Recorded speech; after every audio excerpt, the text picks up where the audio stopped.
Ayan, mga sangkay. Nakita niyong may kawali ako. So, lulutuin ko na yung tahong na binili ko. Yan, lagyan natin ng oil. Mainit na ang kawali. Ayan, mga sangkay. Mainit na. So, lalagyan natin ang ating luya muna, luya. Para maluto. Luya. Natin maigi hanggang mga amoy siya. Sarap ng amoy talaga.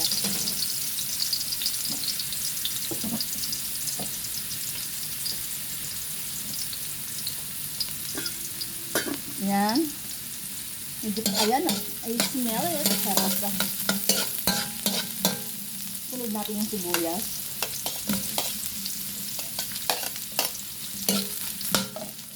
Isa din. Kaya lang natin mag-isa. Ayan mga sangkay. Medyo luto na natin sibuyas. At saka yung ating lagyan natin yung lalagyan ako ng bawang. Isa lang natin ng ilang minuto din.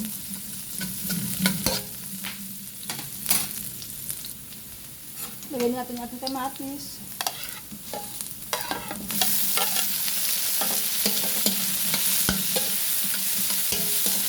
At ang tanglad. Wala pang ano niya, may tanglad niya. Isa lang natin ng ilang minuto din. 2 to 3 minutes, okay na. Lalagay na natin ang ating tahong. So, i-ready ko na ang takip ng ating kawali. Naamoy ko na ang sunog. Charot. Wait lang.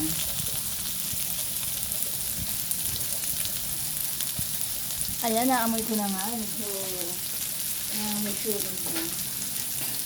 So, itong tahong ay hinugasan ko na. Mayan na natin.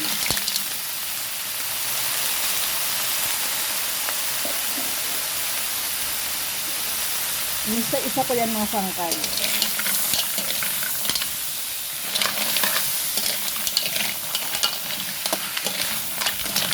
Isa na natin. Tapos, siyempre,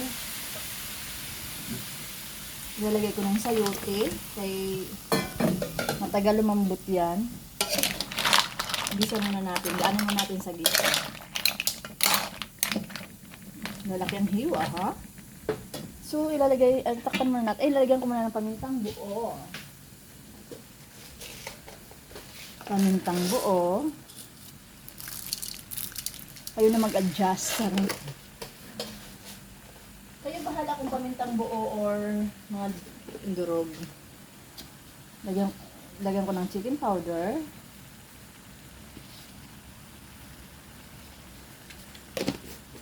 Takpan muna natin. Maya-maya lalagyan natin ng sabaw.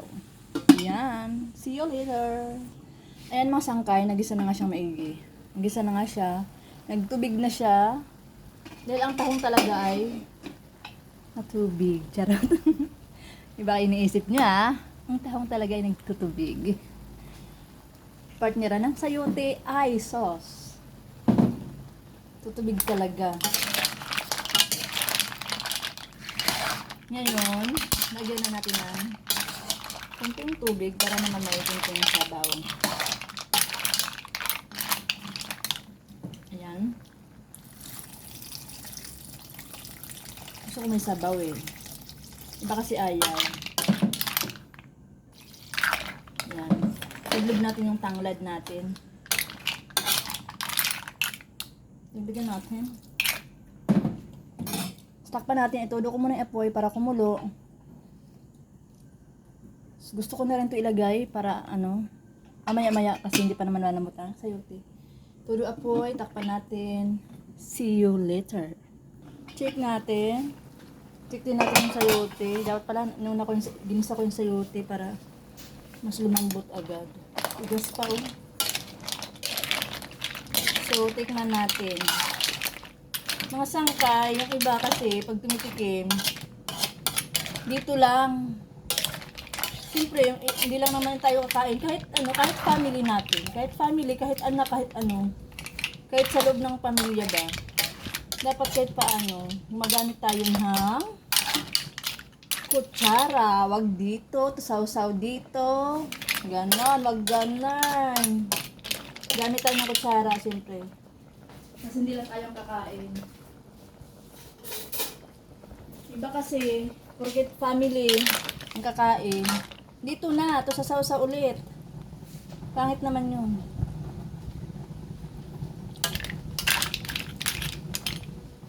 Okay na yung lasa.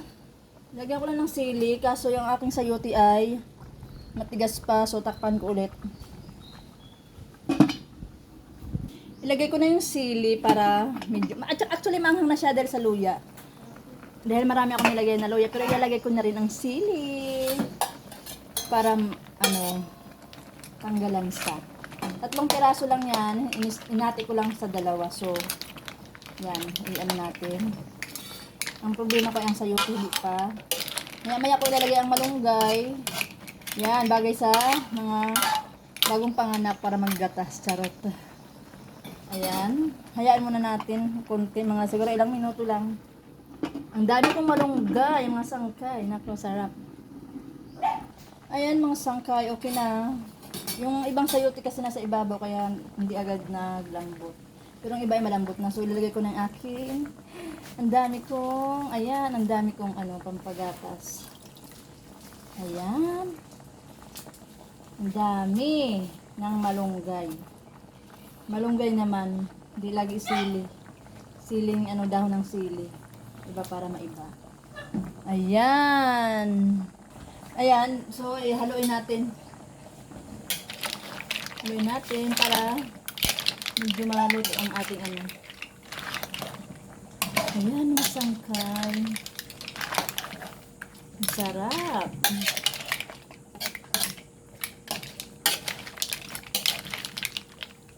Yan, diba? Okay na yan. Yung ganyan, yung nainitan lang yung dahon. Sos, luto na yan. Ayan. Diyan, ang aking ang aking tanglad ay nasira ang tali. Ayan, mga sangkay. Done. Tinulang tahong is done. Thank you for watching. Sarap.